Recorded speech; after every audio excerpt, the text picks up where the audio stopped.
Manusia makhluk yang aneh. Berangkat pagi dari rumah untuk mencari uang, untuk mencari makan, sedangkan anak belum terbangun dari tidur. Sibuk kesana kemari melakukan berbagai aktivitas. Kadang sholat zuhur dilakukan di ujung-ujung waktu, bahkan kadang tidak sholat sama sekali.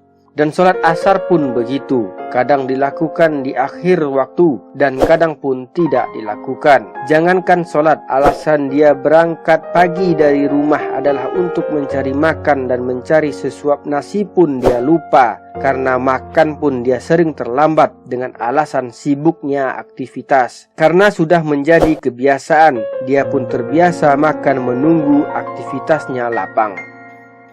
Manusia makhluk yang aneh. Hari berganti bulan, bulan berganti tahun, tahun berganti windu, dan tanpa terasa datanglah penyakit asam lambung, datanglah penyakit mah karena makan tidak teratur, sering makan terlambat dan sekali makan dilahap sehabis-habisnya tanpa memandang rambu-rambu kesehatan, dan kolesterol pun menumpuk dan akhirnya penyakit-penyakit itu bersarang dalam tubuhnya. Manusia makhluk yang aneh. Manusia yang sakit itu pun pergi berobat ke rumah sakit. Harta yang ditumpuk, uang yang ditumpuk, yang katanya untuk makan itu dia bayarkan untuk biaya berobat di rumah sakit. Dan yang anehnya lagi, semua sakit yang dia rasakan itu berawal dari makan yang tidak teratur. Sungguh manusia makhluk yang aneh. Karena penyakit yang begitu banyak bersarang di dalam tubuhnya dan ajal pun telah datang, maka dia pun meninggal, dia pun mati. Ketika malaikat maut mencabut nyawa, keluarlah roh dari jasadnya, barulah dia tersadar, terbangun dari tidur panjang.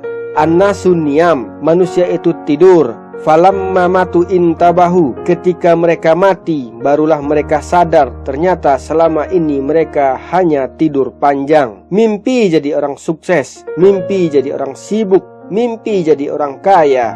Manusia makhluk yang aneh.